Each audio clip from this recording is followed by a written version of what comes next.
Got some lentils we're going to add to it.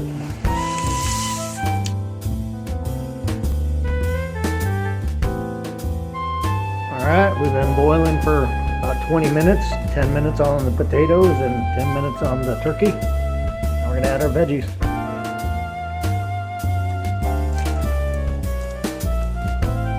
And we'll top it off with a little bit of water just so everything's covered. About another quarter gallon. We've got some pre-cooked beef sausage laying around here too, so we're going to slice that up and throw it in.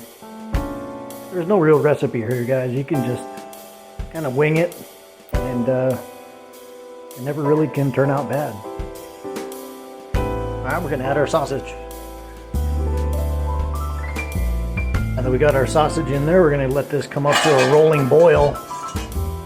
And pretty much once it's at a rolling boil, we're going to let it cool off a bit and eat it. Alright, so it's ready to be turned off here. There we have it. Rolling boil.